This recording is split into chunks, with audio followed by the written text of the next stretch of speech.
You'll host your sister's baby shower. We already told everyone you're paying. That was my mother's voicemail. Not a question, not a request. An assignment. Left between the beep and the hang-up like a sticky note on the fridge. I had just worked a 12-hour night shift at the hospital. My scrubs still smelled like antiseptic. And I was standing in the parking garage at 6 in the morning, with my car keys in one hand and my phone in the other, listening to my mother plan my weekend and my wallet without consulting either one. My sister Jenna was there in the background. I could hear her laughing about something. That bright, careless laugh she's had since we were kids. The laugh of someone who has never once wondered how much things cost because someone else always covered it. What I did next would eventually make my mother call me every name except the one on my birth certificate. And by the end of that month, every dollar, every lie, every quiet sacrifice I'd carried for 7 years would be stacked on her kitchen table in a pile she couldn't talk her way out of. Before I go on, please take a moment to like and subscribe, but only if this story genuinely speaks to you. Drop your location and your local time in the comments. I love seeing where you all are listening from. My name is Emma. I'm 29. And this is the story of how I stopped being my family's open checkbook and watched them discover they couldn't pay for a single thing in their lives without me. Let me take you back to the beginning. Because this didn't start with a voicemail. It started with a funeral. I was 22 when my dad died. Pancreatic cancer. 3 months from diagnosis to the end. He went fast, the way he did everything, quietly and without making a fuss. At the funeral, it rained. My mother stood at the graveside in a black dress I'd bought her the day before because she said she didn't own one, which wasn't true, but I didn't argue. I never argued. My sister Jenna stood next to her husband, Kyle, who had his arm around her in that protective way men stand when they want everyone to see how supportive they are. Jenna was 24, already pregnant with her first. Kyle sold used cars at a lot off Route 9, and talked about commissions the way other people talk about the weather, constantly and without anyone asking. After the service, my mother pulled me into the kitchen, while everyone else picked at casseroles in the living room. She held both my hands and looked at me with those red-rimmed eyes. "Emma, you're my rock. You've always been the responsible one. Jenna has the baby coming, and Kyle, well, you know Kyle. I just need you to help me stay on my feet. Just for a little while." I was 22. I had just passed my nursing boards. I had $4,300 in my bank account and a job offer at a hospital in Minneapolis that started in 6 weeks. I said yes. Of course I said yes, because my father was in the ground and my mother was holding my hands, and what kind of daughter says no to that sentence? That was 7 years ago. Just for a little while turned into every single month. It started with the mortgage. My parents had owned the house in Dayton, Ohio, free and clear, paid off 10 years before my dad died. But 8 months after the funeral, my mother refinanced it. She said she needed the cash to cover medical bills that insurance didn't pay. She asked me to co-sign, because her credit was thin. I didn't ask questions. I signed the papers. The mortgage was $1,600 a month, and within 3 months, I was the one paying it because my mother said she couldn't find work that fit her schedule. Then came Jenna's car insurance. Kyle had gotten a DUI the year before. Not that anyone called it that. They called it a misunderstanding at a checkpoint, and their premium tripled. My mother called me on a Tuesday. "Your sister can't afford the insurance, Emma. She has a newborn. You want your niece riding around in an uninsured car?" So I added Jenna and Kyle to my policy. $240 a month. That was the price of not wanting my niece in an uninsured car. Then the credit card. My mother asked me to add her as an authorized user on one of my cards, just for emergencies, just in case. I watched the statements for the first 2 months. Small charges, groceries, gas. Then I stopped watching because I was working double shifts and studying for my BSN and eating cereal for dinner 3 nights a week. By the time I looked again, the balance was $8,200, and there wasn't a single emergency in the list. A furniture store. 2 charges from a restaurant I'd never heard of in a town I'd never been to. The thing about being the family ATM is that it doesn't happen all at once. It's not a robbery. It's a subscription you never signed up for, and every month, the price goes up just a little, just enough that you don't notice until you're drowning and everyone around you is dry. The baby shower voicemail came on a Friday in March. I sat in my car in that parking garage and played it twice. The second time, I heard something I'd missed. Jenna's voice in the background, clear as a bell. Tell her to book the venue on Elm Street, the one with the garden. Make sure she gets the good caterer, not the cheap one. The good caterer. My sister, who had not paid a single bill with her own money in 7 years, was selecting caterers for a party I hadn't agreed to throw. I drove home, took a shower, sat on the edge of my bed in a towel, and stared at the wall. My apartment was small, a one-bedroom in a building that smelled like carpet cleaner and other people's cooking. Or I could have, if $2,400 of my paycheck wasn't evaporating into my family's life every month before I'd even bought groceries. I called my mother back. She picked up on the first ring, cheerful, already mid-thought. "Oh good, you got my message. Jenna wants the shower on the 23rd. That gives you 3 weeks.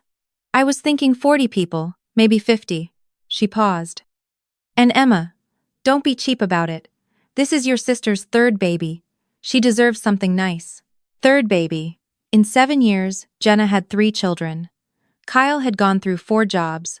They lived in a rented duplex that my mother found for them, and the security deposit, I later learned, had come from the credit card I was paying for. Every time Kyle lost a job, there was a story. The boss was unreasonable. The hours were bad. The commute was too far. Every time, my mother translated the story into the same sentence. Jenna needs a little help right now. And every time, help meant me. I should have said no on that phone call. I know that. But I didn't. I said, "I'll see what I can do." The shower cost me $3,800. Venue, caterer, decorations. A cake shaped like a pair of baby shoes that cost more than my actual shoes. Jenna arrived in a new dress. Kyle arrived late, smelling like the sports bar on 3rd Avenue. My mother arrived first, rearranged everything I'd set up, and told 2 of my friends that the color scheme was a little much. Jenna opened gifts for an hour. She got a stroller, a car seat, a hand-knitted blanket from her mother-in-law. She opened my card last. Inside was a check for $500. She looked at it, smiled politely, and said, "Oh, that's sweet." Then she set it on the table next to a pile of wrapping paper and never mentioned it again. Not one person said thank you for the party. Not one person asked how much it cost. My mother hugged Jenna and said, "Everything was perfect," and looked at me over Jenna's shoulder with an expression that said, "See? This is what family does." I drove home that night and sat in my car in my apartment parking lot for 20 minutes. I wasn't crying. I was doing something worse. I was calculating. 3 weeks later, the thing happened that changed everything. My mother called me at 11 at night. Panicked, breathless. "Emma, the basement flooded. There's water everywhere. The furnace might be ruined. I need $15,000. 15,000. I had 17,000 in savings. It was everything. Every dollar I'd scraped together from overtime shifts, from skipping vacations, from saying no to myself so I could say yes to them. I transferred it the next morning before my coffee was cold. 2 weeks after that, Jenna posted a photo on Instagram. My mother's kitchen, completely remodeled. New cabinets, quartz countertops, one of those farmhouse sinks with the brushed gold faucet. Jenna was standing in it with a glass of wine, grinning. The caption said, "Mom's kitchen glow-up is everything." My hands went numb. I called my mother. "What happened to the furnace?" "Oh, the furnace guy came. It wasn't as bad as I thought. Only cost about $900. A pause. "But since we had the money, I figured we'd finally update the kitchen." The house needed it, Emma. The house. The house I co-signed for. The house I paid the mortgage on. The house I was never consulted about renovating. $14,100 of my emergency savings went to quartz countertops I'd never leaned against, and a faucet I'd never turned on. I didn't say anything. I ended the call and sat in my break room at the hospital and ate a granola bar and told myself this was fine. This was what family does. This was what good daughters do. But something cracked that night.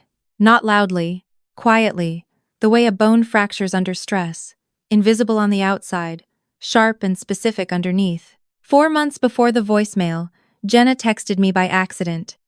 It was a screenshot from a group chat called Fam Squad, 4 members. Mom, Jenna, Kyle, and Aunt Diane, my mother's sister. I wasn't in it. The screenshot showed a conversation. My mother had written, "Emma is so dramatic about money. I ask her for one thing, and she sighs like I'm asking for a kidney." Jenna wrote below, "She just likes playing the martyr. Let her." Kyle added a laughing emoji and the words, "At least she's useful for something, lol." Aunt Diane wrote, "She gets that from her father. Always keeping score." I read it 7 times. Then I took a screenshot of the screenshot and saved it in a folder on my phone. I didn't know why at the time. Instinct. The instinct of someone who's been gaslit so many times that they've learned to collect evidence the way other people collect receipts. The week after the baby shower, something in me shifted. I was sitting on my couch on a Sunday afternoon, the kind of blank, gray Minneapolis Sunday where the sky looks like it's thinking about giving up entirely, and I opened my banking app. I started scrolling, not casually, methodically. I opened a spreadsheet and I started adding. Mortgage, $1,600 a month, 84 months. That's $134,400. Car insurance for Jenna and Kyle, $240 a month, 84 months. 2,160美元. Credit card charges by my mother, accumulated over 6 years, $14,600. The kitchen renovation, $14,100 of my money. Baby shower, $3,800. Random transfers I'd made over the years. Emergencies that were never emergencies. Loans that were never repaid. Gifts that were never acknowledged. Another $11,300. The number at the bottom of the spreadsheet was $198,360. I stared at it for a long time. Then I called Mia, my best friend since nursing school. She's not a dramatic person. She's the kind of woman who reads the fine print on everything and keeps a color-coded budget in a binder. She picked up on the second ring. "I need you to look at something." I screen-shared the spreadsheet. She was quiet for about 30 seconds. Then she said the thing I needed to hear. "Emma, you bought them a life. And they didn't even save you a seat in it." She told me to pull my credit report that night. I did it at 2 in the morning, sitting on the bathroom floor because the light was bright and I needed to be fully awake for this. My report showed everything I expected plus one thing I didn't. A personal loan, 18 months old.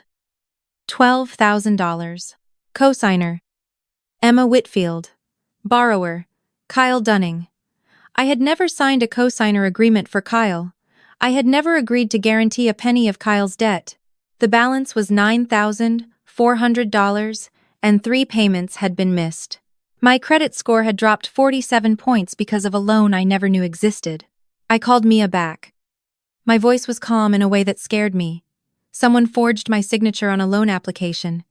Mia didn't hesitate. "That's not a family problem, Emma. That's a crime." I didn't sleep that night. But I wasn't anxious. I was clear. Clarity is the most dangerous thing you can hand to someone who's been confused on purpose for 7 years. I spent the next 2 weeks making phone calls. Quiet ones. Surgical ones. I contacted the mortgage company and began the process of removing my name as cosigner. I was told my mother would have 60 days to refinance on her own, or sell the house. I canceled every auto-pay from my accounts. Mortgage, insurance, everything. I called the credit card company and removed my mother as an authorized user, effective immediately. I contacted the bank that issued Kyle's forged loan and filed a formal fraud dispute. They froze the account and opened an investigation. Then I called Aunt Diane, not because I liked her, but because I needed one more piece of the puzzle. She picked up and immediately started chatting about the weather in Columbus, where she lived. I waited for a pause and said, "Aunt Diane, did my mother ever tell you how much I send her every month?" "Oh," she said, "you help with groceries sometimes. A few hundred here and there." She said you were happy to do it. I nearly laughed. A few hundred here and there. That's what my mother had told the family. That's the story she'd written. I thanked Diane and hung up. I printed the spreadsheet. 15 pages. The confrontation happened on a Saturday. My mother had invited me to Jenna's house for a family barbecue. I almost didn't go. But I'd planned this the way I plan patient care. Step by step, documented, precise. I needed them all in one room. I arrived at noon. Kyle was at the grill, wearing an apron that said "World's Greatest Dad," which was interesting because he'd been unemployed for 3 months and his children were wearing shoes with holes in them. Jenna was inside arranging a fruit platter she would later tell everyone she threw together, even though I'd seen the Whole Foods bag in the recycling. My mother was on the patio with Aunt Diane, who had driven in from Columbus, a detail that would matter later. The kids ran to me. Harper, the oldest at 6, wrapped herself around my leg. "Auntie M, will you do the voices when you read to us tonight?" I hugged her. "I will always do the voices, sweetheart." I said it, and I meant it, and I held that sentence in my chest like armor for what was about to happen. Dinner was burgers and potato salad and Kyle's loud opinions about football. My mother told a story about a woman at her book club who was letting herself go. Jenna scrolled her phone between bites. No one asked me about work. No one asked me about anything. I was furniture, useful, present, invisible.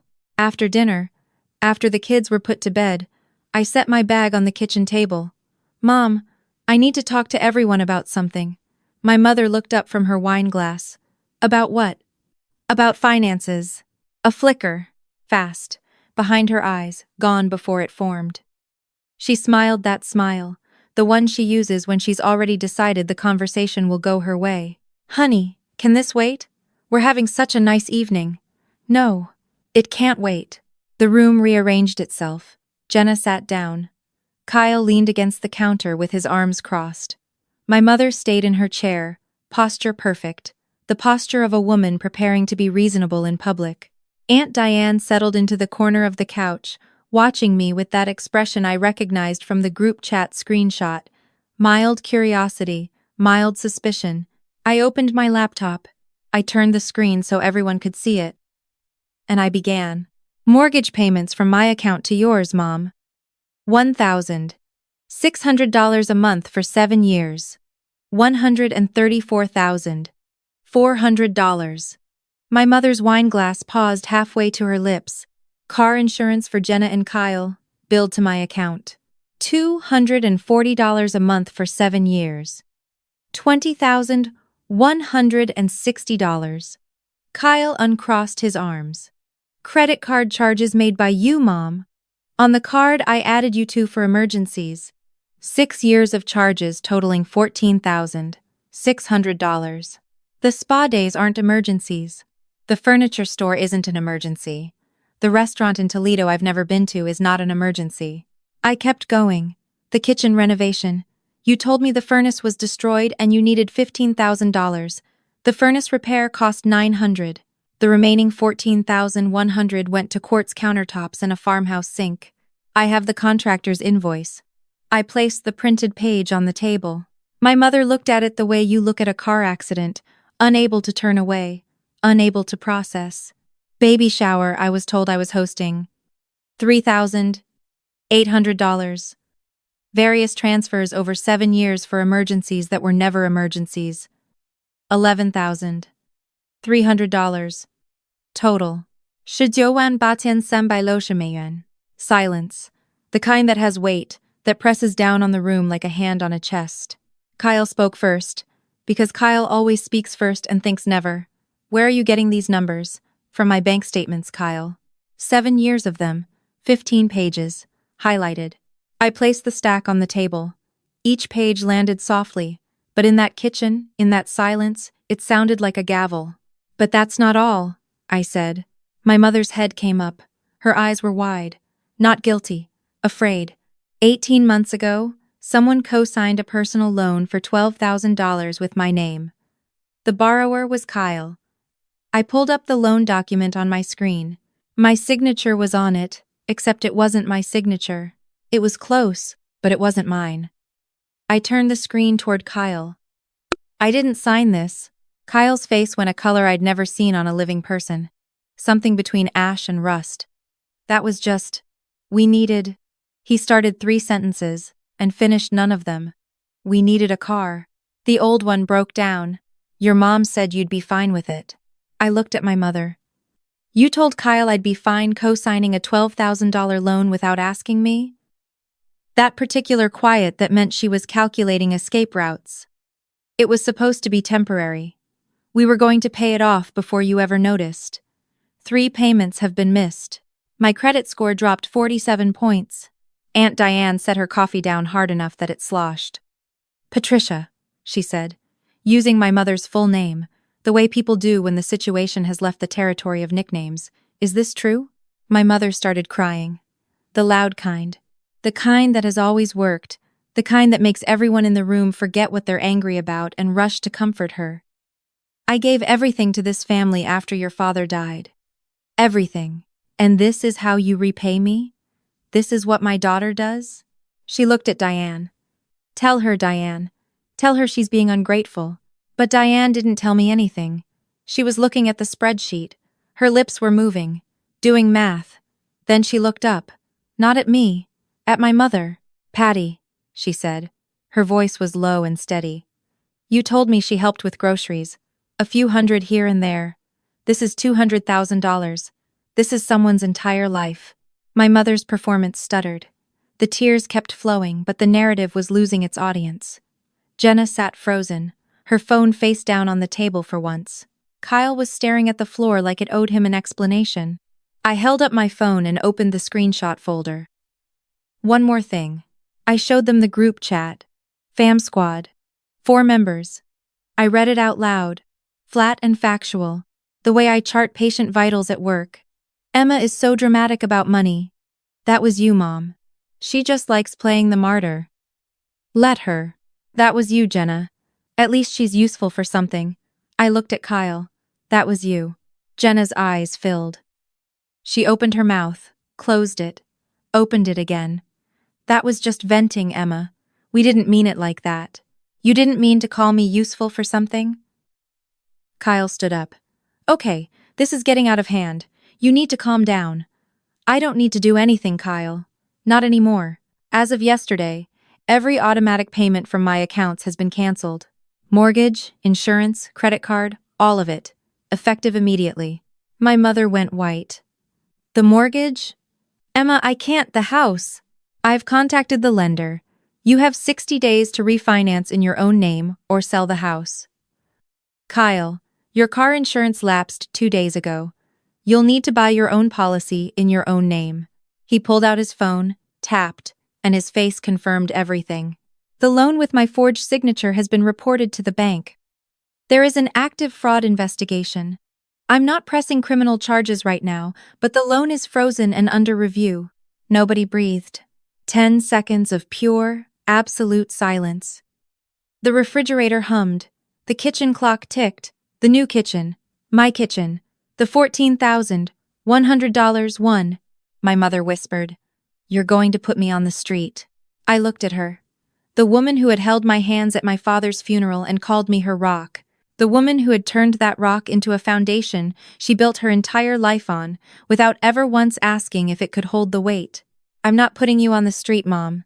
I'm giving you 60 days to stand on your own feet the way I've been standing on mine alone for 7 years. I closed the laptop. I picked up the manila folder. I love Harper and the kids, and I love Sunday dinners, and I even love Kyle's terrible burgers. But I will not pay for people who call me a martyr in a group chat I wasn't invited to, who forge my name on loan applications, and who renovate a kitchen with my emergency savings without asking me. Aunt Diane stood up. She walked across the room. She didn't go to my mother. She came to me. She put her hand on my arm and said, quietly, I wish your father could see you right now. He'd say, that's my girl. My mother broke. Not the performance kind, the real kind. Small, raw, the sound of someone who has just realized the story they've been telling doesn't hold anymore. I picked up my bag. If anyone wants a relationship with me, a real one, where I'm not the bank or the babysitter or the punchline, you have my number. But the next time you call me, I need it to be, because you want to know how I am, not how much I can send. I was at the front door when I heard the footsteps. Small ones, bare feet on hardwood. Auntie M? Harper, pajamas with little dinosaurs on them, standing in the hallway with her stuffed rabbit. Are you leaving? I knelt down. I tucked her hair behind her ear. I'm going home, baby, but I will always, always pick up when you call. She held my sleeve for a second. Then she let go. I walked to my car. The evening air was warm and smelled like cut grass and charcoal. I didn't look back. I drove to the airport hotel, checked in, sat on the edge of the bed, and breathed. My phone buzzed 14 times before I turned it to silent. Mom, how could you do this to your own mother? Jenna, you ruined everything.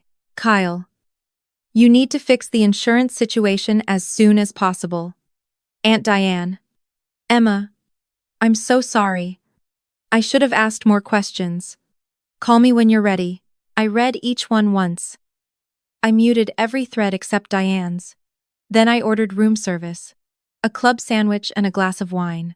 $26 for myself, without checking my bank balance first, without subtracting anyone else's bills from the total in my head. It was just a sandwich, but it tasted like the first meal of a life I'd been paying for but never living. The messages kept coming for weeks. My mother cycled through the stages. Anger, guilt, bargaining, more anger. Derek went silent. Then called once to say I was being selfish. Then went silent again. Jenna sent one more text. The kids need new shoes. Can you at least help with that? I sent back a link to a local assistance program and the number for a family services office. She never responded. 2 months later, Aunt Diane called me on a Tuesday evening with updates. My mother had received the formal notice from the mortgage company. She had 60 days to refinance or sell. She'd been calling every relative and friend she had, looking for a cosigner. Nobody would do it. The number had spread. $198,360 has a way of ending every argument before it starts. Kyle bought his own car insurance for the first time at 33 years old. His premium was almost double what I'd been paying because he had a DUI on his record and no independent history. Jenna took a part-time job at a daycare, first job in 5 years. The fraud investigation on the forged loan was ongoing. Kyle would have to answer for every signature that wasn't mine. And me. I checked my bank account on Friday the way I always did. But the number was different. For the first time in 7 years, I had $4,200 left at the end of the month. Not $89, not $12, not -$34 until payday. $4,200. That's what my life costs when I stop buying everyone else's. 3 months later, a Sunday morning. Minneapolis spring. The ice was finally melting. I woke up without an alarm. I made coffee in a French press with beans I bought because I wanted them, not because they were on sale and I was calculating whether I could afford both coffee and Jenna's insurance payment. I sat at my kitchen table and I did nothing. Not nothing as in rest. Nothing as in absence. No transfers. No guilt. No mental math about other people's bills. My phone rang. Aunt Diane. She'd started calling every Sunday. We talked about my dad, about her garden, about a show she was watching. Then she said something that broke me open in the best way. Your dad used to say you were the one who'd figure it out. He didn't mean money, Emma. He meant yourself. I pressed my hand over my mouth. The tears came, but they were different now. Not the burning kind. The kind that come when something impossibly heavy is finally set down. My mother and I don't talk much now. She texts sometimes, short messages about the weather. She sold the house. Moved into a smaller apartment that she pays for with her own salary, from a bookkeeping job she took 2 months after I left. She hasn't asked for money. I don't know if that's growth or calculation, but I've stopped needing to know the difference. Jenna called me once, about 4 months after. Her voice was different. Quieter. She didn't ask for money. She said, I got a job. Like she was trying the sentence on for the first time. I said, I'm proud of you. I meant it. Harper sends me voice messages on Jenna's phone. They're always the same format. Hi, Auntie M.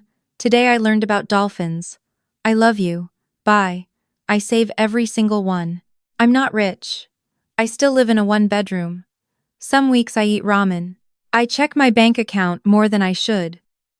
Old habits whisper long after they stop shouting. But my money is mine. My weekends are mine. My peace is mine. And for the first time in 7 years, when someone asks me how I'm doing, I don't have to lie. If you're listening to this, and you see yourself in my story, if you're someone's ATM, someone's safety net, someone's plan B, I need you to hear something. You are allowed to stop. You are allowed to count the cost. You are allowed to leave a room full of people who only love you for what you provide. That's not cruelty. That's clarity. And love, real love, is not an invoice someone sends you every month. Thank you for listening all the way to the end. If this resonated with you, if you've ever been the invisible one in your own family, tell me your story in the comments. I read every single one. Hit that like button if you felt something. Subscribe if you want more stories like this. And if you know someone who's still paying for people who wouldn't even notice if they disappeared, send them this video. Sometimes the courage to say no starts with hearing someone else say it first. There's another story linked in the description that I think you'll connect with.